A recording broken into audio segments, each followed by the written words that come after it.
Hello, this is Niswander. You're watching The Nowman Show, and my guest right now is Francesco Lupica, who is a musician based out of California. And he's played in numerous bands, including Shanti. He's now a solo artist. He made an album called The Cosmic Beam Experience. Since that time, he's performed many live shows.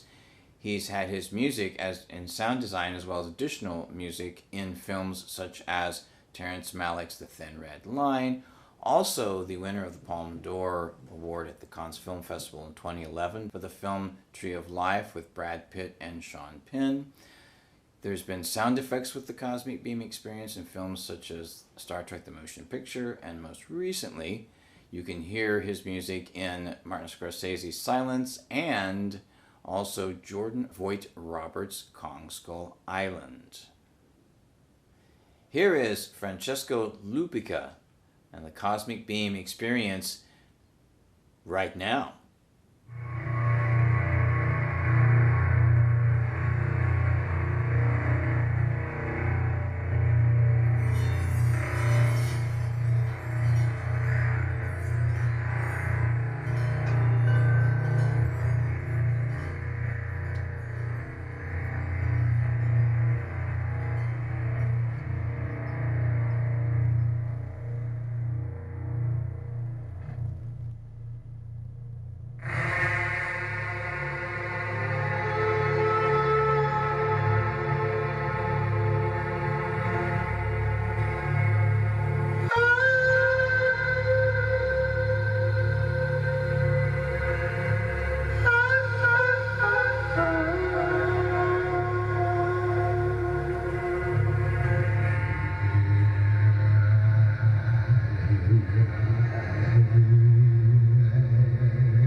Francesco. Yes. Wow, the Cosmic Beam Experience. There's an incredible story here. So let's go back to the beginning. Okay? So Okay. when did you first discover music and where was that? Maple Heights, Ohio. So that's outside of Cleveland. Okay. It's about 10 miles southwest.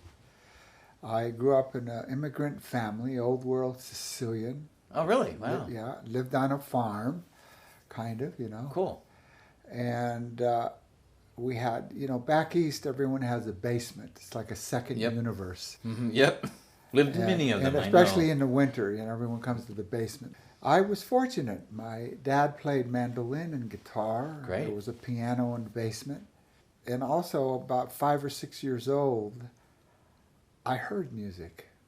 I turned my head and go, there's nothing there, but I heard music, especially orchestra music. Mm-hmm. And then my sister also had a good ear for music, so I found myself listening to Glenn Miller, Tommy Dorsey, Jerry Lee Lewis, Louis Prima. I remember I would mimic a lot of great singers, just emotionally become them. Did you have a favorite? Little Richard. Little Richard. Little Richard rock and Louis Prima. Louis Prima. Just Hot. Yeah, just gigolo. Yeah, everywhere I go, people know the part I play. Yeah, exactly. So here in L.A., or in your first, let's say, band here in California, tell us about that. Well, when I got out of the Navy, from San Diego, we got booted up to San Francisco, Hunters Point. Oh. And when I got out, I made it a point to move into North Beach. Mm-hmm. I moved into a musician's hotel. Oh, really? Oh, yeah. It was all, and I changed my ID, my discharge papers, so I can get into this one club called the Peppermint Lounge. Oh, wow. And eventually became friends with the doorman and Al, the manager, and they knew me by sight, so I didn't have to keep showing my altered ID. And I let it be known I'm a drummer. Even though I didn't have a set of drums, I always let it be known. Right. And long story short, made friends with musicians, and then one day I ran into this gentleman, Ruben, who was a guitar player, and I was walking down Broadway to check out the clubs, and Ruben sees me, says, Frank, I got this job for you. We got to shave that beard, put on a suit. We got a job for you. And okay, back in those days, all right. So I did everything he said. I went and I met this interesting guy who owned it's called the Off-Broadway. Ruben played in a great band. And I became the light man for a Topless Review. And the sideshow was the band. And I started making some money, and I put a set of drums on layaway, and long story short, the owner was Italian. I almost sometimes feel very Italian, a little mob or something. Something was going on, but he liked me. He sized me up. And so one day, after about 2 months of working there, I come into work early, and he goes, "Hey, Francesco, I hear you're buying a set of drums." "How do you know I'm buying a set of drums?" He says, "I know everything, Francesco. How much do you need?" "Well, I need $200. Oh, pulls out a big wad of money, gives me $200. Wow. And just go buy your drums. And it's like, wow. My dad never did that. Here's this total stranger who doesn't have to do this. He's playing. He's my father figure. Yep. And I have to tell you, it was very emotional, And I went and bought my drum set. Now, here's the fun part. Now, all of you out there in dreamland and wanting to make a career of music, if you really have pure intent, because I'm proof of it in this particular story I'm telling you, my intent was so pure that someone is giving me the money to go get my drum kit, and then that night I'm getting ready for work, and there's this pounding on my door. Frank, open the door, open the door. And I open the door, and it's Ruben. "We can't find our drummer. He disappeared. We need you to play drums tonight." And so you were playing in the sideshow band? Yeah, at the club. This is the side act. I'm doing the lights for a Topless Review. And then there's this band playing, really good band. And suddenly, and I said, "Well, Ruben, I don't have cymbals." "Oh, don't worry, we'll get you cymbals." And there I was, playing with this killer band. I hadn't played since I was in the Navy, but I knew all the songs because every time they played, I'm listening and watching. Right. And someone in the audience saw me playing and knew I was a temp, and they approached me and said, "Hey, we're putting a band together, an outdoor go-go in Clear Lake. You want to join us?" I went, "Sure." And that was the beginning of my music career. And so that led to Sly Stone being our producer. I met Sly and playing in the Bay Area, San Francisco, and then we came to Hollywood with a band called Us. I have a photo of that. I'll show you. Yeah, yeah. And then we ended up playing at the Jesse James's London Fog on the Sunset Strip. In fact, I actually lived there, and I remember we hired the Doors to play there, and then as a few months go by, the band broke up mysteriously. So, Shanti.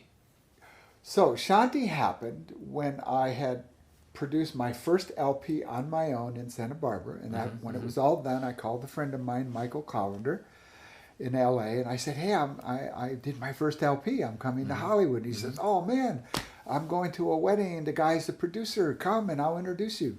So I went to the wedding, and I met Richard Bach.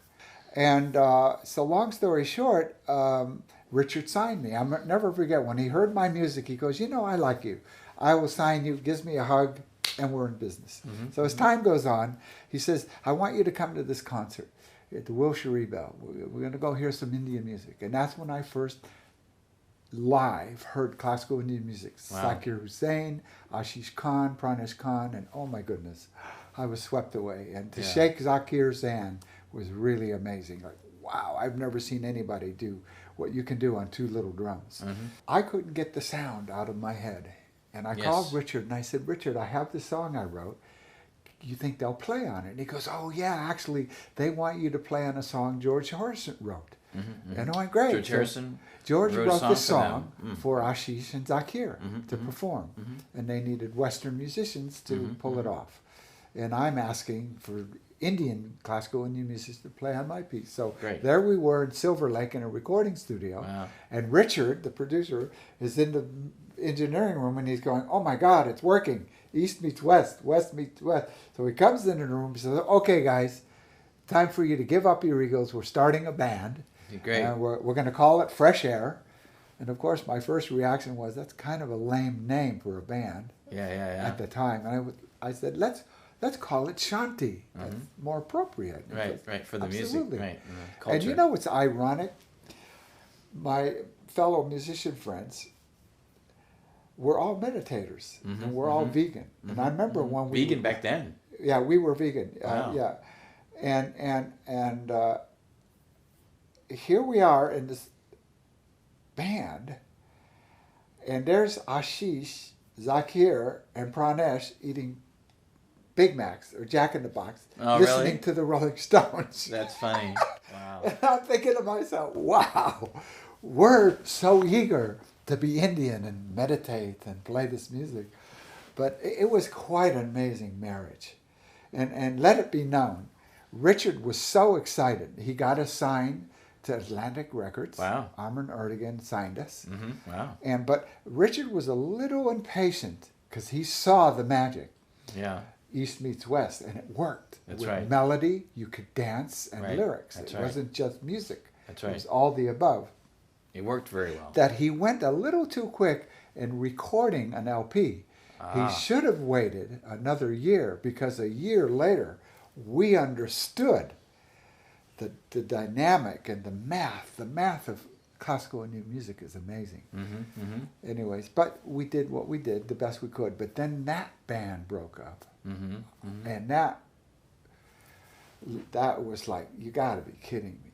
Really? You know, I said to myself, no more bands. And then when Shanti broke up, I retreated. I moved back to Santa Barbara. I was living in a tool shed. And I'm thinking to myself, what am I going to do? You know, and there I am in meditation. Cosmic beam experience. So that just came to you as kind Just of came to me, what you see in my room. Yeah. Your construction skills were put to work with a musical instrument. Well, now I have a mentor, so let it be known. People go, oh, you invented. I didn't invent anything. Mm-hmm. You know, like you have the Beatles or the Stones or Pink Floyd. They invented a sound. Pink Floyd didn't invent a guitar. They invented themselves. Exactly. A sound. Their vision. Their approach to right. the math of their music, or Mm-hmm. the equation of the Beatles, Exactly. or the harmonies of the Beach Boys. And when I had this vision, it included instruments that I experienced on my journey. Mm-hmm. So yes, I invented the Cosmic Beam Experience show, but the instruments in the show I didn't invent. That's right. So I need to clarify that with my audience. Yeah, yeah. Oh, Francesco invented this instrument. No, it's this way. Harry Parch, he was a magic man with harmonics and unusual instruments. Mm-hmm. Mm-hmm. And apparently he inspired my mentor, John Lazelle, to make string instruments. So the original name of the instrument itself is called the drone. Oh, really? Yes. D-R-O-N-E. I don't know what Harry Parch called his versions. Mm-hmm. Mm-hmm. So my knowledge is Harry Parch, John Lazelle, my mentor, and Francesco. My job was to bring it to the world, because that's what I did. Mm-hmm. Mm-hmm. When I put this show together, the Cosmic Beam Experience, Mm-hmm. and the word got out, suddenly lots of famous people started showing up at my concerts. I gave a live performance with the Cosmic Beam show in Westwood, the Craft Fair, Westwood, in front of the Fox Theater. Oh, really? Wow.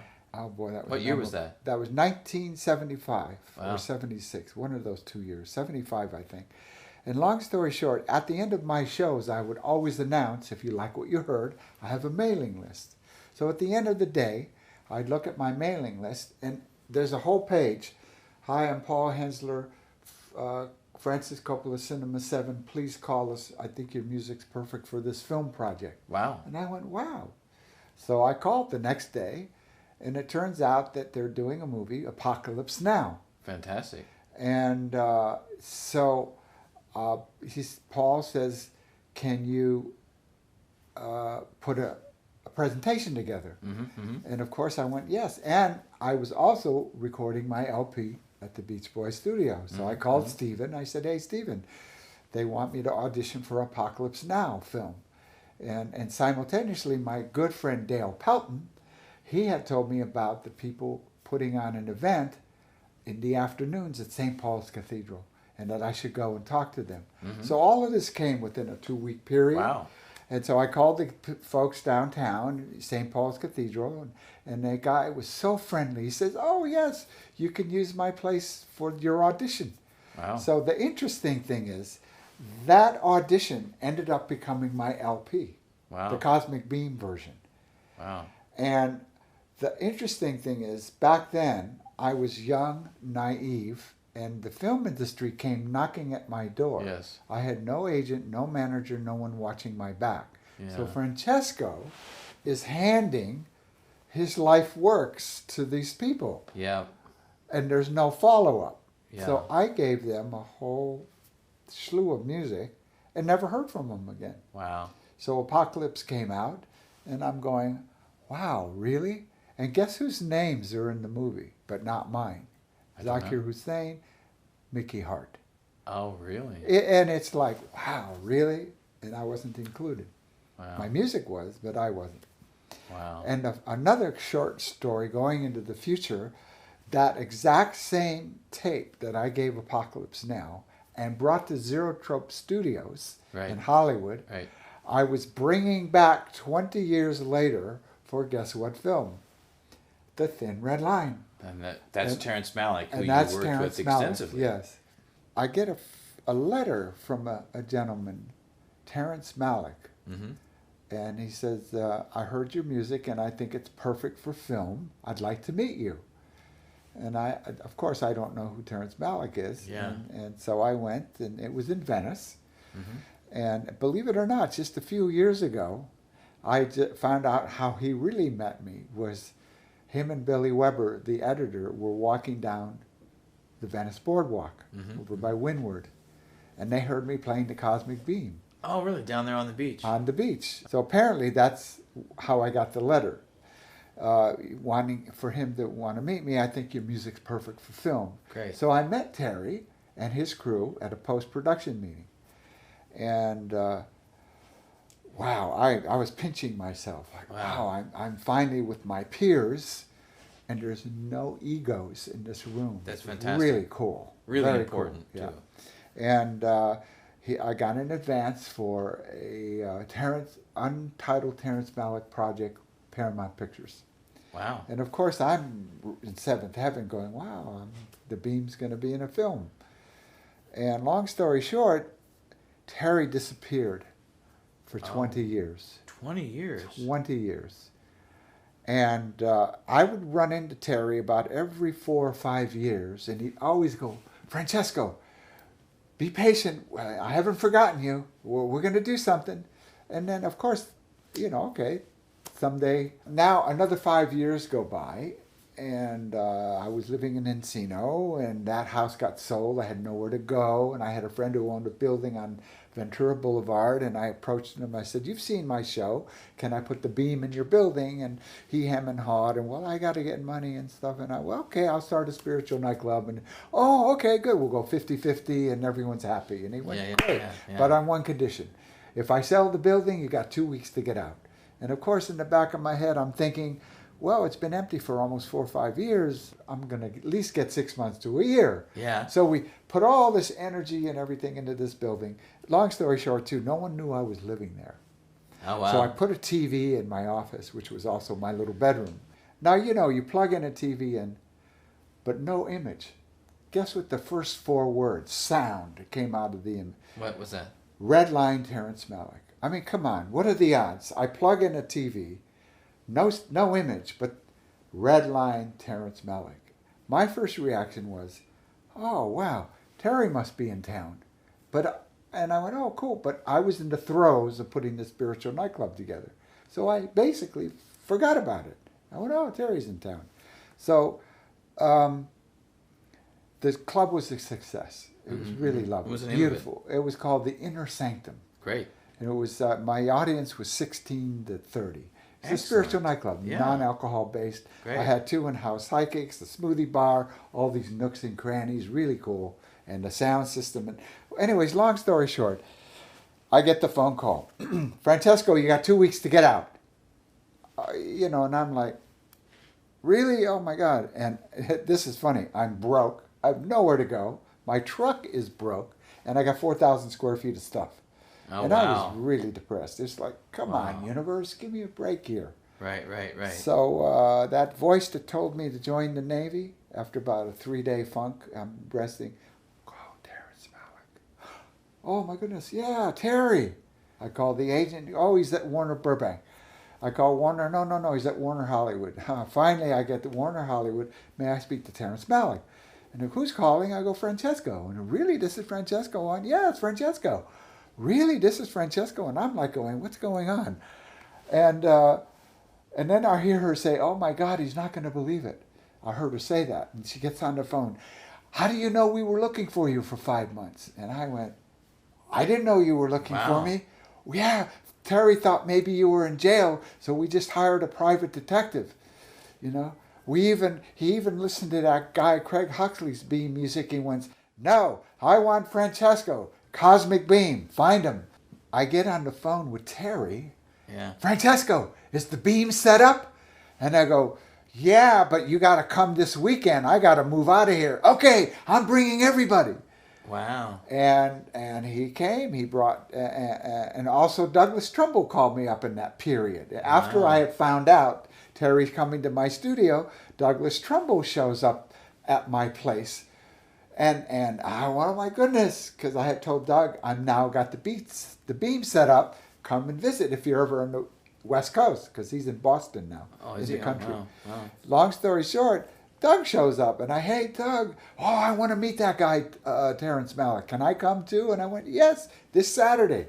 So Doug Trumbull asks if he could come, and I said, absolutely. So Hans Zimmer, Grant Hill, Terry's production company, all these people. And it was perfect because I had this amazing showcase place. So a lesson in life. sometimes when you think one thing you're working really hard to make something happen. Something else actually but happens. Really, those 4 months were for that one night. Right. Right. And because I was completely broke, I had nowhere to go. Wow. No, literally, and I have 4,000 square feet of stuff. What am I going to do? So it was a stellar night. Wow. You know, it was a total success. And of course, I had to move out of the building. And the film was The Thin Red Line. Excellent. And that was just the beginning of working with him. Yeah, and that was the beginning of being now in 7 of Terrence's films. One which is actually won an award at Cannes Film Festival. Oh yeah, the Tree of Life that had won Brad the Palme Pitt d'Or. and Sean Penn in it. Yeah. Yeah. 2011. Mm-hmm. The New World, To the Wonder, Knight of Cups, most recent, The Voyage of Time, and as of last week, Song to Song. Which you just found out about. Yeah, with Michael Fassbender, Kate Blanchett, Natalie Portman, Ryan Gosling. That's fantastic. And so yes. Now, what films get sound effects using the cosmic beam that you know of? Star Trek: The Motion Picture is sound effects. Yeah, yeah. And then recently additional music for Kong, Skull Island. Yes, and that's that just happened. Jordan Voight Roberts. Jordan, yeah, Voight Roberts. And a dear friend of mine, UC, made that connection for me. That's fantastic. So what's happening next for you? What's the next project you're working on? Well, I'm looking for a sponsor to take the cosmic beam to resurrect it. Yes. And update my gear and get ready to tour the globe. That's fantastic. It's been a long time dream of mine to play all the piazzas and the cathedrals and beautiful natural landmarks and because the beam sounds amazing in a cathedral or in a canyon. Going on tour, that sounds like maybe the making of a new movie. Yeah, that would be great to document it and Yeah. the people that I get to meet and there's something magic Because it's a cosmic beam experience. Yeah, I'm really honored. I really am, because when I perform the beam, I get to meet the most interesting people. Yes. To show up at my doorstep. Francesco, this has been great. Thank you so much for being on the Nowman Show. This is Niswander, and you've been watching the Nowman Show with my great guest, Francesco Lupica, and you've been watching it right now. Yes. There's nothing like now.